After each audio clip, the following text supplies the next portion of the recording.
Bismillahirrahmanirrahim. Assalamualaikum warahmatullahi wabarakatuh.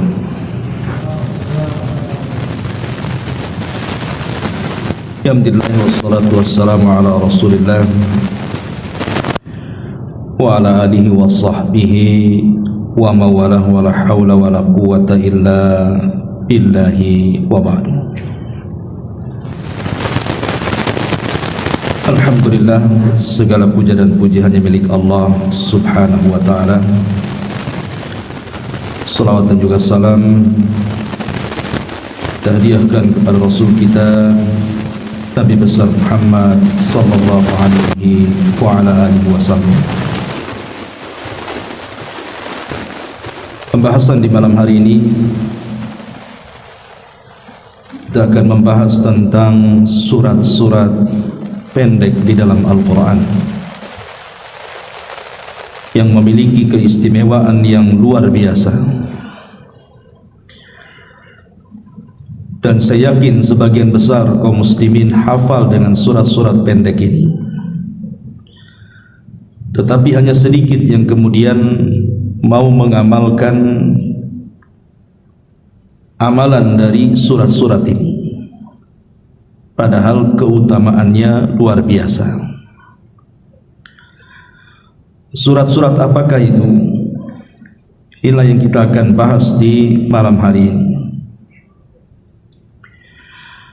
Tidak memperpanjang mukaddimah, yang pertama suratul Ikhlas, surah Al-Ikhlas. Saya yakin dan percaya Anda semuanya pasti hafal suratul Ikhlas. A'udzubillahi minasyaitonir rajim. Bismillahirrahmanirrahim. Qul huwallahu ahad, Allahus samad, lam yalid wa lam yulad wa lam yakul lahu kufuwan ahad. Dalam sebuah hadis yang dikeluarkan Imam Ahmad, dan hadis ini juga disahihkan oleh Syekh Nasiruddin Al-Albani dalam kitabnya Sahihul Jami', dari Sahl ibn Mu'adz ibn Anasin an abihi, dari bapaknya, dari Nabi sallallahu alaihi wasallam, beliau bersabda, man qara'a qul huwallahu ahad asyra marratin banallahu lahu baitan fil jannah. Barang siapa yang membaca qul huwallahu ahad 10 kali dalam satu hari, maka Allah subhanahu wa ta'ala akan bangunkan baginya satu istana di sorga. Kemudian Umar bin Khattab radhiyallahu anhu ketika itu heran dengan keutamaan yang sangat agung orang yang membaca 10 kali surah Al-Ikhlas ini, bahwa kalau kita baca satu hari ini 10 kali, ya bisa terus-terusan dalam satu waktu, bisa juga dicicil, umpamanya pagi 3, siang 3, sore 3, malam 1 umpamanya kan. Yang penting 10 kali, maka itu cukup. Kemudian Allah akan bangunkan satu istana untuk kita di sorga. Jadi Umar mengatakan, idzan nastakthir ya Rasulullah. Kalau begitu, kata Umar bin Khattab radhiyallahu an, saya akan memperbanyak membaca surat ini. Maka Nabi sallallahu alaihi wasallam mengatakan, Allahu aktsar wa atyab. Wahai Umar, Allah itu jauh akan lebih banyak lagi memberikan balasan dan kebaikannya kepada kita. Dan ini luar biasa. Membangun satu istana di dunia saja perlu biaya banyak, jangan lagi istana, rumah kecil saja kita harus mengeluarkan biaya cukup banyak untuk mengadakan batu batanya, semennya, besinya, tukangnya, dan macam-macamnya kan begitu. Tetapi membangun istana di sorga itu tidak perlu memanggil tukang, menyediakan peralatan ataupun apapun yang berkaitan dengan bangunan. cukup membaca Qul huwallah 10 kali dalam satu hari, itu sudah bisa Allah bangunkan satu istana untuk kita di surga. Kan luar biasa. Ini hadis yang pertama. Hadis yang kedua, hadis Abi Sa'id Al-Khudri radhiyallahu anhu, dia mengatakan Nabi sallallahu alaihi wasallam bersabda, ayajizu ahadukum an yaqra'a thuluthul Qur'an, atau an yaqra'a thuluthal Qur'ani fi lailatin. Rasul mengumpulkan para sahabatnya kemudian mengatakan, lemahkah kalian untuk setiap malam membaca sepertiga Al-Quran? Kata Nabi SAW, kenapa kalian lemah? Bisa enggak kalian itu membaca setiap malam Al-Quran itu minimalnya sepertiga Quran? Kemudian sahabat mengatakan, ayyuna nutiku dzalika ya Rasulullah. Siapa di antara kami yang sanggup melakukan itu wahai Rasul? Masalahnya setiap malam sepertiga Quran, sepertiga Quran, siapa yang sanggup? Maka Nabi SAW mengatakan, faqala Allah qul huwallahu ahad Allahus samad thuluthul Quran. Ketika anda membaca qul huwallahu ahad Allahus samad sampai selesai, maka itu bagaikan anda membaca sepertiga Al-Quran. Jadi membaca satu surah Al-Ikhlas saja sama dengan kita membaca sepertiga Al-Quran. Tentu kandungannya, karena surah Al-Ikhlas itu kan semua isinya tauhid dari awal sampai akhir. Sementara kandungan Quran itu kan dibagi 3. Sepertiganya bicara tauhid, sepertiganya bicara hukum-hukum ibadah, dan sepertiganya bicara akhlak yang di dalamnya ada sejarah-sejarah. Makanya orang yang membaca suratul Ikhlas mendapatkan pahala bagaikan orang membaca Al-Quran sepertiga, karena kandungannya itu yang luar biasa. Ini yang kedua. Yang ketiga, an Aisyah radhiyallahu anha anna Nabiy sallallahu alaihi wasallam kana idza awa ila firashihi kulla lailatin jama'a kaffaihi thumma nafatha fihima faqara'a fihima qul huwallahu ahad wa qul a'udzu birabbil falaq wa qul a'udzu birabbin nas thumma yamsahu bihima mastata'a min jasadihi yabda'u bihima ala ra'sihi wa wajhihi wa ma aqbala min jasadihi yaf'alu dzalika 3 marrat. Kata Aisyah radhiyallahu anha, Nabi sallallahu alaihi wasallam apabila bergerak menuju pembaringan, hendak tidur maksudnya, maka Nabi SAW akan mengumpulkan dua telapak tangannya seperti ini, ya, akan mengumpulkan dua telapak tangan seperti ini. Kemudian Nabi SAW akan membaca surah Al-Ikhlas, Qul huwallahu ahad Allahus samad lam yalid wa lam yulad wa lam yakul lahu kufuwan ahad. Kemudian ditambah dengan muawwidhataini, Qul a'udzu birabbin nas dan Qul a'udzu birabbil falaq. Kemudian Rasul akan mengusapkan telapaknya dari ujung rambut sampai kaki, dan dia lakukan sebanyak 3 kali. Tentu ada alasannya kenapa Nabi SAW melakukan seperti itu setiap hendak tidur. Maka para ulama mengatakan agar Allah Subhanahu wa ta'ala memberikan perlindungan dengan sebab kita membaca 3 surat itu, selama kita mulai tidur sampai terbangun tidak ada keburukan-keburukan yang akan mendekat kita. Apakah itu sihirnya orang yang menyihir, apakah itu hasadnya orang yang hasad kepada kita, dengkinya orang yang dengki dengan kita, atau mungkin makhluk-makhluk lain yang akan mencelakakan kita dalam tidur kita. Makanya Nabi SAW melakukan seperti itu. Luar biasa kan itu kandungannya, karena orang tidur itu tidak sadar masalahnya. Kita mau diapa-apain tidak tahu, namanya orang enggak sadar. Lah karena ketidaksadaran kita lah kita perlu meminta perlindungan dari Zat yang maha melindungi hambanya, Allah Subhanahu wa ta'ala. Ini yang ketiga. Yang keempat,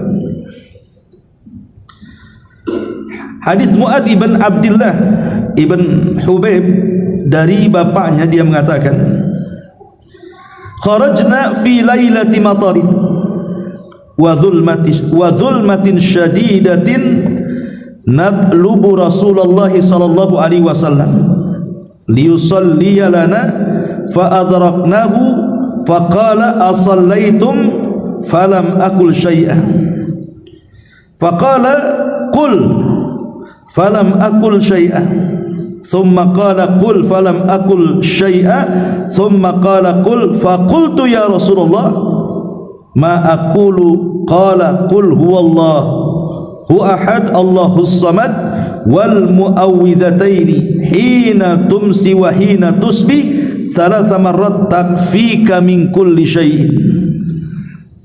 Dari Mu'adz bin Abdullah bin Hubaib dari bapaknya bahwa Rasul bahwasanya dia berkata, kami keluar di malam yang hujan sangat gelap sekali, sudah hujan gelap lagi, mencari Nabi SAW untuk solat bersama kami. Kemudian kami mendapati beliau bersabda, apakah kalian sudah solat? Kemudian dia mengatakan, aku tidak berkata apapun. Kemudian Rasul mengatakan, katakanlah, aku tidak mengatakan apapun. Kemudian beliau berkata, katakanlah, aku tidak mengatakan apapun. Kemudian Nabi berkata, katakanlah, maka aku pun berkata. Rasul sallallahu alaihi wasallam dia mengatakan, wahai Rasul sallallahu alaihi wasallam, apa yang akan aku katakan? Maka beliau mengatakan, ucapkanlah qul huwallahu ahad dan muawwidhataini al-falaq dan an-nas, maksudnya ketika sore dan ketika di pagi hari. Apa balasannya? Kata Rasul, takfika min kulli syai'in, hal itu akan mencukupi engkau melindungi dari segala sesuatu yang buruk. Jadi dari sini, dari hadis Mu'adz bin Abdullah ini, kita dianjurkan membaca suratul Ikhlas itu di pagi dan sore hari. Untuk apa coba? Supaya kita terjaga dari keburukan hari itu. Jadi kalau kita baca di pagi hari, maka kita akan terjaga sampai sore hari. Kalau kita membaca sore hari, akan terjaga sampai di pagi hari. Dan ini luar biasa. Makanya karena sangat agungnya surat ini, surah Al-Ikhlas ini, selalu oleh Nabi SAW dibaca di beberapa salat beliau. Seperti Nabi SAW membaca qul huwallahu ahad ini ketika salat 2 rakaat tawaf. Habis tawaf kan ada salat di belakang maqam itu, maka biasanya surat yang pertama dibaca Rasul Al-Kafirun, kemudian surat yang kedua Al-Ikhlas. Atau terkadang dibaca oleh Nabi SAW pada 2 sunnah rakaatai al-fajri, 2 rakaat fajar. Rakaat pertama Al-Kafirun, rakaat kedua qul huwallahu ahad. Ya. Jadi oleh Nabi SAW diletakkan di solat-solat sunnah yang paling afdal, karena tahu keutamaan surah Al-Ikhlas. Ini yang pertama, suratul Ikhlas. Kemudian yang kedua, surah muawwidhataini.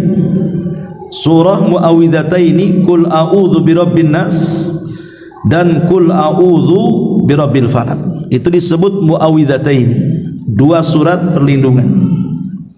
Kenapa disebut 2 surat perlindungan? Karena 2 surat qul a'udzu birabbin nas dan qul a'udzu birabbil falaq ini dari asbab nuzulnya, dari sebab turunnya, karena tersihirnya Rasul. Jadi satu hari Nabi SAW disihir oleh orang Yahudi dari Bani Azraq, namanya Labid ibn A'sam, dan keluarganya itu terkenal tukang sihir. Lah orang-orang Yahudi datang kepada Labid ibn A'sam ini dengan menawarkan bayaran sekian dan sekian agar Labid ini menyihir Nabi. Akhirnya kemudian Labid bin A'sam ini mengutus saudarinya untuk mencari bukhul dari benda-benda yang berkaitan dengan jasad Nabi. Berhasillah mencuri sisir Nabi yang ketika itu terlilit bulu-bulu rambut Rasul di sisir itu. Itulah dijadikan bukhulnya. Maka dengan buhul itulah kemudian Labid ibn Asam menyihir Nabi. Subhanallah, berhasil. 6 bulan Nabi SAW terkena sihir. Tapi sekali lagi, tersihirnya Rasul tidak mempengaruhi wahyu, hanya melemahkan jasad Nabi saja. Akhirnya kemudian Aisyah radhiyallahu anha merasa heran kepada Nabi SAW, kenapa setiap hari makin lemah badannya. Maka Aisyah radhiyallahu anha mengatakan, ya Rasul, bagaimana kalau engkau meminta fatwa kepada Rabbmu? Mintalah fatwa kepada Allah, ada apa dengan kamu? Maka Nabi SAW pun satu malam pada Isya tidak tidur. Dia terus melaksanakan salat qiyamul lail sampai mendekati fajar. Dari pada Isya loh ya. Siapa yang kuat salat malam dari pada Isya sampai subuh coba? Pegang tumbang kita. Tapi itulah Nabi SAW diberikan kekuatan fisik. Dia bisa berdiri salat Isya dari salat malam dari ba'da Isya sampai mendekati subuh. Seraya berdoa meminta fatwa kepada Allah Azza wa Jalla, apa yang terjadi gerangan kepada dirinya. Setelah mendekati subuh, maka Nabi SAW kemudian terbaring ketiduran sesaat. Lah saat itulah turun Jibril dan malaikat lainnya. Maka Jibril pun berdiri di hadapan kepala Rasul dan yang lainnya di hadapan kakinya. Maka Jibril bertanya, ada apa dengan Muhammad ini? Ada apa dengan dia? Maka malaikat satunya mengatakan, innahu matbub. Matbub itu dalam bahasa kitanya dia terkena sihir. Kata Jibril, man saharahu? Siapa yang menyihirnya? Maka orang ini mengatakan, Labid ibn Asam. Kata Jibril, di mana diletakkan buhulnya? Kemudian yang satunya mengatakan, fi bi'ri Ranunah, di sebuah sumur yang disebut dengan Ranunah. Maka kemudian Jibril pun meruqyah Nabi SAW dan membacakan 2 surat muawwidhataini, perlindungan, Qul a'udzu birabbin nas dan Qul a'udzu birabbil falaq. Setelah kemudian Jibril meruqyah Rasul dengan 2 surat perlindungan ini, maka terbebaslah sejak itu Rasul tidak terkena sihir lagi. Ketika kemudian ditunjukkan buhulnya di sumur Ranunah itu seperti kepala setan itu, merah airnya. Ketika Ali radhiyallahu anhu hendak mengambil buhulnya, maka Rasul melarang. Takut keburukannya menyebar, kata Rasul, timbun saja sumurnya. Maka sumurnya ditimbun, dan sumurnya sampai hari ini ada kan itu. Bahkan dipagari sama kerajaan Saudi itu dan menjadi situs sejarah. Bahwa di sumur itulah pernah diletakkan buhul Labid ibn Asam yang hendak menyihir Nabi SAW. Maka sejak itu para ulama mengatakan bahwa surah Qul a'udzu birabbil falaq dan Qul a'udzu birabbin nas adalah muawwidhataini, 2 surat perlindungan. Jadi kalau kita ingin dilindungi dari setan, dari gangguan setan, dari gangguan hasad, dari gangguan dengki, dari gangguan sihir, dukun dan yang semacamnya, maka langgengkan membaca surah muawwidhataini, baik di pagi ataupun di sore hari. Jadikan zikir pagi petang supaya kita terjaga dari keburukan-keburukan itu. Ini yang kedua, surah muawwidhataini. Kemudian yang ketiga, surah Al-Fatihah. Saya yakin setiap muslim pasti hafal surah Al-Fatihah, karena dibaca dalam setiap solat lah kan begitu. Solat wajib saja minimalnya 17 kali itu surah Al-Fatihah kita baca setiap hari itu. Belum sunnahnya. Itu setiap hari. Artinya kalau tidak hafal berarti dipertanyakan tuh Islamnya, kecuali dia mu'alaf. Kenapa? Karena surah Al-Fatihah itu menjadi rukun yang menentukan sah dan tidaknya solat seseorang. Makanya harus hafal. Anda tidak mengapa tidak membaca surat dalam solat, tapi jangan sampai meninggalkan Fatihah. Kalau kita membaca Al-Fatihah walaupun tidak baca surat, tetap sah solatnya. Tapi kalau kita baca surat walaupun dimulai daripada Al-Baqarah sampai Qul a'udzu birabbin nas di ujung Quran, dari awal sampai ujung Quran, tapi kalau Al-Fatihah tidak dibaca maka tidak sah solatnya. Ya, karena Fatihah itu menjadi rukun daripada rukun-rukun solat. Lalu dijelaskan satu hari Abu Sa'id Al-Khudri radhiyallahu anhu menceritakan bahwa dia pulang dari safar. Pulang dari safar ini kehabisan bekal. Kemudian mampir di sebuah pedesaan kononnya masuk ke desa tersebut supaya mendapatkan jamuan makanan, karena mereka adalah tamu. Rupanya masuk ke desa tersebut, tidak ada satupun orang desa yang memberikan bekal safar. Semua bakhil. Tidak ada yang kasihan dengan rombongan para sahabat yang dipimpin Abu Sa'id Al-Khudri. Akhirnya saking kesalnya para sahabat, ya sudah, kalau memang warga sini tidak ada yang memberikan bekal untuk mereka, kita cari tempat lain. Ketika mereka sudah bergerak keluar dari desa tersebut, qadarullah pula kepala desanya tersengat kala jengking. Kepala desanya itu tersengat kala jengking. Dan di desa itu tidak ada tabib, tidak ada dokter yang bisa mengobatinya. Akhirnya kemudian salah seorang dari warga desa itu melihat bahwa rombongan para sahabat yang pulang safar ini, yang sedang melakukan safar ini, nampaknya ada orang yang bisa mengobati. Langsung kemudian mereka dicegat dan dipanggil, kemudian diberitahu bahwa pemimpin kami tersengat kalajengking, siapa di antara kalian yang bisa menyembuhkan? Tiba-tiba ada seorang sahabat mengatakan, saya bisa, tapi syaratnya sediakan beberapa ekor kambing untuk kami makan. Mereka akhirnya mengatakan, ya, selama kepala desa kami sembuh, maka kami siap memberikan kambing-kambing kami untuk kalian. Tadi bakhil, sekarang dermawan. Karena syaratnya harus menyembeli, harus mengobati penyakitnya kepala desa yang terkena sengatan kalajengking tadi. Subhanallah. Jadi ada seorang sahabat ini membaca surah Al-Fatihah. Dia hanya membaca surah Al-Fatihah dan tidak membaca surat yang lain. Kemudian diusapkan kepada badan kepala desa yang tersengat kalajengking, tiba-tiba sembuh. Perjanjian kan, kalau sembuh ngasih kambing. Akhirnya dikasih kambing. Ya. Lah sebagian kambing mereka makan, sebagiannya lain mereka bawa sampai ke hadapan Rasul, kemudian menceritakan, macam mana ruqyah kami ini wahai Rasul. Maka Nabi SAW membenarkan cara ruqyah mereka, dan Rasul meminta agar Rasul pun diberikan bagian daripada upah kambing itu. Dari sini Rasul mengatakan, la ba'sa birruqa ma lam takun syirkan, tidak mengapa seseorang itu meruqyah selama tidak ada kesyirikan. Jadi kita tahu bahwa surah Al-Fatihah ini adalah surah ruqyah. Makanya kalau seandainya di rumah kita itu entah saudara kita nampak kesurupan, anak kita tiba-tiba nangis tengah malam gitu ya, itu mesti diganggu setan itu. Maka kita bisa gunakan surah Al-Fatihah itu untuk meruqyah sebenarnya, entah langsung atau menggunakan media seperti media air begini. Ya, kita baca saja surah Al-Fatihah itu, setiap satu ayat berhenti kemudian tiup airnya. A'udzubillahi minasyaitonirrajim. Bismillahirrahmanirrahim. Begitu. Alhamdulillahi rabbil alamin. Tiup lagi. Baik tiup dengan sedikit ludah ataupun hanya sekedar angin saja. Maka sampai waladhdallin ini, maka ini air menjadi air ruqyah sudah. Dan tidak disyaratkan harus seorang peruqyah membacanya, Anda juga bisa, yang penting hafal Al-Fatihah kan gitu. Karena keajaibannya pernah diteliti oleh para peneliti Jepang.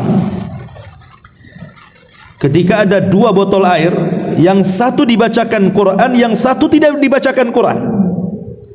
Setelah diteliti di laboratorium, rupanya air yang dibacakan Quran itu molekulnya lebih padat dibandingkan air yang tidak dibacakan Quran. Artinya air yang memiliki kepadatan molekul itu bisa digunakan untuk detoks, semacam pengusir racun dalam badan gitu kan. Siapa yang meneliti? Orang-orang kafir Jepang sana. Sekalipun orang-orang Jepang enggak meneliti, kita yakin, karena namanya wahyu itu kan, cukup kita katakan samina wa ata'na, apalagi adalah penelitian. Jadi itulah kehebatan ruqyah dengan membacakan surah Al-Fatihah kepada sarana air itu.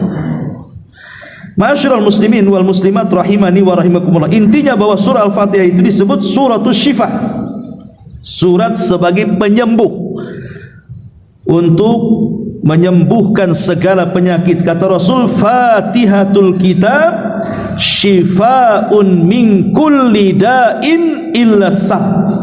Fatihah kitab itu bisa menyembuhkan semua penyakit kecuali kematian. Ya, kalau kematian tidak bisa lah dibaca Fatihah nggak hidup, pasti mati. Orang mati tidak mungkin hidup lagi kan itu. Tapi semua penyakit bisa disembuhkan dengan Fatihatul Kitab, kata Nabi sallallahu alaihi wa ala alihi wasallam. Dan banyak lagi, apalagi kalau kita lihat sebuah hadisnya dari Abi Hurairah radhiyallahu anhu, Nabi mengatakan kepada Ubay bin Ka'ab, "Atuhibbu an u'allimaka suratan lam yanzil fit Taurati wala fil Injili wala fiz Zaburi wala fil Furqani." Maukah ku ajarkan kepadamu satu surat? Surat ini tidak terdapat dalam Taurat, tidak terdapat dalam Injil, tidak terdapat dalam Zabur, bahkan tidak terdapat dalam Quran yang semisalnya.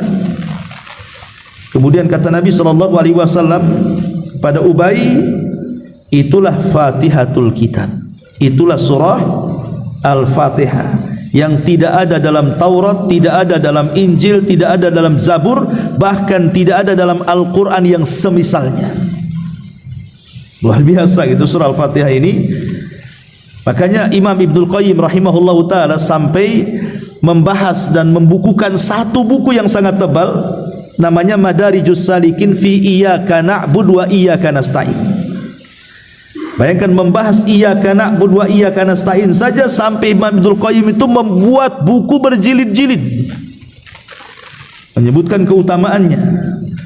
Di antara keutamaan Al-Fatihah atau surah Fatihatul Kitab ini yang ketiga, surah Al-Ikhlas, Muawwidhataini, kemudian surah Al-Fatihah. Kemudian yang keempat, surah Al-Kahfi. Ya, mungkin surah Al-Kahfi ini ya kalau tidak biasa mengamalkan ya mungkin dah hafal. Tapi minimalnya kalaupun tidak hafal, kalau selalu mengamalkannya, minimalnya kalau ambil Quran kemudian buka surah Al-Kahfi maka akan lancar bacaannya. Karena dibaca setiap Jumat kan gitu. Disebutkan dalam sebuah hadis Nabi sallallahu alaihi wasallam mengatakan, "Man qara'a surat Al-Kahfi fi yaumil jum'ati adha'a lahu min nuri ma bainal jum'ataini." Barang siapa yang membaca surah Al-Kahfi pada hari Jumat, dia akan disinari cahaya di antara dua Jumat. Dia akan disinari oleh cahaya di antara dua Jumat. Apa maksudnya? Diberikan cahaya di antara dua Jumat itu. Ma'asyiral muslimin yang dimuliakan Allah Subhanahu wa taala, ada yang mengatakan bahwa diberikan cahaya di antara dua Jumat itu maksudnya dia akan diberikan hidayah antara Jumat satu ke Jumat berikutnya, karena hidayah itu adalah cahaya. Jadi kita akan dibimbing oleh Allah Subhanahu wa taala. Kalau Jumat ini kita baca surah Al-Kahfi, Jumat berikutnya kita baca surah Al-Kahfi, maka antara Jumat ke Jumat itu kita akan dinauki hidayah Allah Subhanahu wa taala. Dan ini luar biasa. Ya. Luar biasa bahwa sampai seperti itu. Ada yang mengatakan bahwa cahaya di sini ya artinya Allah akan berikan kecerahan wajah. Orang yang suka mengamalkan surah Al-Kahfi ini wajahnya akan terang. Ada yang mengatakan pahala, macam-macam penafsiran para ulama. Tapi yang jelas bahwa memang ada perselisihan para ulama tentang masalah hadis membaca surah Al-Kahfi di malam Jumat atau di hari Jumat itu. Ada sebagian ulama melemahkan hadisnya. Ada juga yang mensahihkan.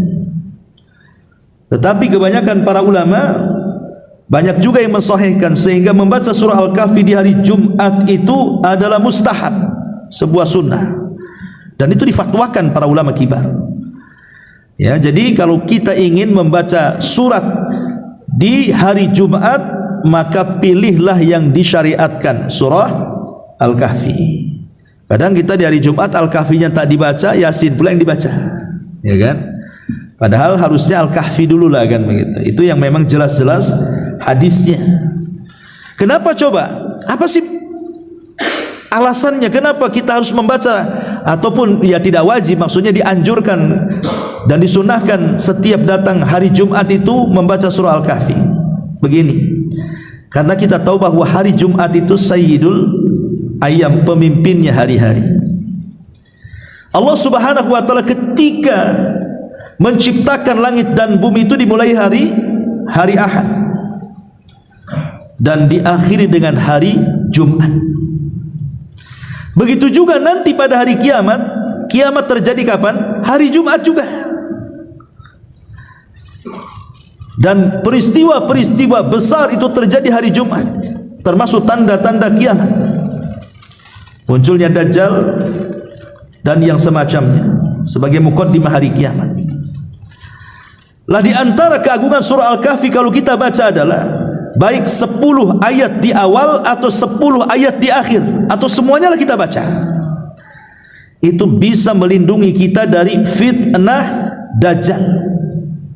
Fitnah Dajjal, kenapa? Fitnah Dajjal itu dia akan membawa banyak fitnah kan Dajjal itu. Pertama, dia akan membawa fitnah agama. Dajjal itu datang kepada kita membawa fitnah agama. Setiap orang yang ditemui Dajjal diminta kufur, beriman kepada Dajjal dan kufur kepada Allah. Ini yang pertama, fitnah agama, dan ini fitnah yang luar biasa. Yang kedua, fitnah kekuasaan. Karena Dajjal itu akan berkuasa hampir separuh bumi, bahkan sebagian besar bumi, masuk ke daerah-daerah yang normal cuacanya seperti kita, dan masuk juga kepada daerah-daerah yang tidak normal cuacanya seperti kutub. Makanya hadisnya, satu harinya bagikan 1 tahun, 1 hari berikutnya bagikan 1 bulan, 1 hari berikutnya bagikan 1 pekan, baru 1 hari berikutnya 4 hari setelah 3 hari awal, baru kepada daerah-daerah yang normal cuacanya. Dari sini kata para ulama bahwa Dajjal itu masuk ke kutub dan masuk ke selain kutub. Jadi semua dijelajahi Dajjal selama 40 hari itu.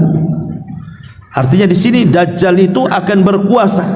Jadi ada fitnah kekuasaan. Yang kedua, fitnah harta.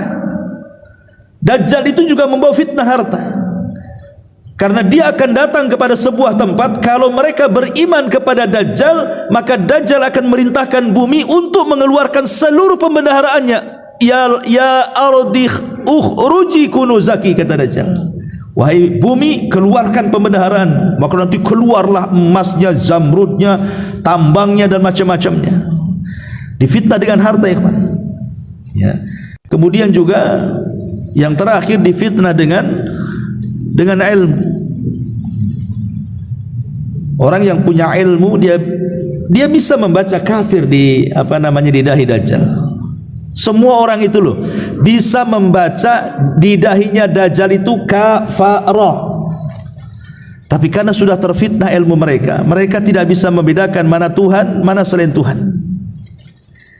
Kalau dia punya ilmu, bagaimana Dajjal itu dianggap Tuhan sementara menghapus kafir dalam dahinya saja tidak bisa? Bagaimana Dajjal bisa mengaku Tuhan sementara dia untuk meluruskan langkahnya saja tidak bisa? Karena Dajjal itu kan bengkok tuh, egang bahasa kitanya, karena antara tumit lutut dengan lutut kanan dan lutut kiri itu berjauhan. Jadi jalannya jelek Dajjal itu. Dan kalau memang Dajjal itu Tuhan, kenapa dia tidak bisa menyembuhkan matanya yang buta? Katanya dia Tuhan, harusnya Dajjal bisa memperbaiki langkah kakinya, tidak bengkok, kemudian memperbaiki matanya tidak buta, kemudian menghapus kafir di dahinya. Dia tidak bisa. Berarti dia bukan Tuhan kan gitu. Tapi orang terfitnah dengan Dajjal tetap saja memfitnah Dajjal. Makanya kemudian karena fitnah-fitnah inilah kita dianjurkan membaca surah Al-Kahfi. Karena dalam surah Al-Kahfi itu terdapat 4 fitnah yang bisa melawan Dajjal. Pertama, fitnah agama. Dan itu disyaratkan kepada siapa? Kepada Ashabul Kahfi. Kenapa Ashabul Kahfi? Mereka lari dari kerajaan kemudian sembunyi di gua karena fitnah agama.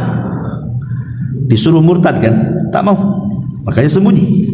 Ya. Kemudian fitnah kekuasaan, karena dalam surah Al-Kahfi ada kisah tentang Dzulqarnain, dan Dzulqarnain itu penguasa dunia. Ya. Kemudian juga yang ketiga fitnah harta, karena dalam surah Al-Kahfi itu ada kisah ashabu al-jannataini, kisah pemilik dua kebun. Yang satu terfitnah dengan hartanya, yang satu tidak terfitnah dengan hartanya. Kemudian fitnah ilmu, karena dalam surah Al-Kahfi itu ada kisah Khidir dan Nabi Musa. Nabi Musa terfitnah ilmunya ketika dikatakan, wahai Musa, adakah orang alim selain kamu? Kata Musa, tidak ada. Harusnya Musa mengatakan Allahu a'lam, tapi Musa mengatakan tidak ada, setahuku akulah yang paling alim, katanya. Maka Allah Subhanahu wa taala menguji keilmuan Musa dan mengatakan, di sana ada orang yang punya ilmu yang kau tak punya. Siapa dia? Khidir. Kau cari dia, belajar sama dia. Nah, jadi karena fitnah-fitnah ini ada di beberapa kisah dalam surah Al-Kahfi tadi, itulah kenapa surah Al-Kahfi itu menjadi satu-satunya surat yang kalau kita baca bisa terhindar dari fitnah Dajjal. Jadi surah Al-Kahfi ini luar biasa. Ya, cuman dia kan agak panjang sedikit lah. Kalau Qul huwallah, Muawwidhataini, Al-Fatihah itu kan agak pendek gitu ya.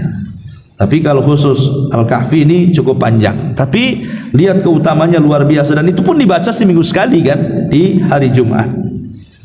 Ma'asyiral muslimin wal muslimat rahimani wa rahimakumullah. Kemudian apa lagi? Al-Kafirun. Qul ya ayyuhal kafirun. Hafal lah ya. Kadang-kadang kalau baru ngapal itu tidak sampai-sampai itu. La abudu saja itu, dibulak-balik saja itu. Kalau sudah hafal enggak lah ya. Itu yang baru-baru ngapal itu dibulak-balik aja di situ tuh. Wala antum abiduna saja. Tapi kita lihat bagaimana keistimewaannya surah Al-Kafirun ini. Kata Nabi sallallahu alaihi wasallam, "Iqra qul ya ayyuhal kafirun fi kulli lailatin." Bacalah Qul ya ayyuhal kafirun pada setiap malam. Wanam ala khatimatiha. Tidurlah setelah membaca surah itu. Apa kata Rasul? Fa innaha bara'atun minasyirki. Karena surah Al-Kafirun itu sebagai pembebas pada badan kita dari kesyirikan. Jadi kalau kita membaca Al-Kafirun kemudian tidur, berarti tidur kita di atas tauhid. Karena membaca surah Al-Kafirun itu sama dengan melepas kesyirikan pada badan kita. Makanya sebagian ulama menyebutnya surah Al-Kafirun itu sebagai surah Al-Ikhlas yang kedua. Jadi surah Al-Ikhlas yang pertama Qul huwallahu ahad, surah Al-Ikhlas yang kedua Qul ya ayyuhal kafirun. Karena dua surat ini bicara soal tauhid. Kalau Qul huwallahu ahad bicara soal tauhid rububiyah, kalau Qul ya ayyuhal kafirun bicara soal tauhid uluhiyah. Jadi kalau digabungkan sempurna tuh tauhid orang. Makanya kenapa dua surat ini selalu dibaca oleh Rasul dalam salat-salat tertentu yang saya katakan tadi kan, salat sunnah fajar, Al-Kafirun dengan Qul huwallah, salat sunnah tuaf gitu ya. Nah, itu juga Al-Kafirun dengan Qul huwallahu ahad. Karena memang dua surat ini disebut dua surat Ikhlas. Lah terkhusus daripada Al-Kafirun, orang yang membaca sebelum tidur, maka Rasul mengatakan fa innaha bara'atun minasyirki. Maka itu bisa membebaskan kita dari kesyirikan. Ma'asyiral muslimin yang dimuliakan Allah Subhanahu wa taala, saya minta maaf.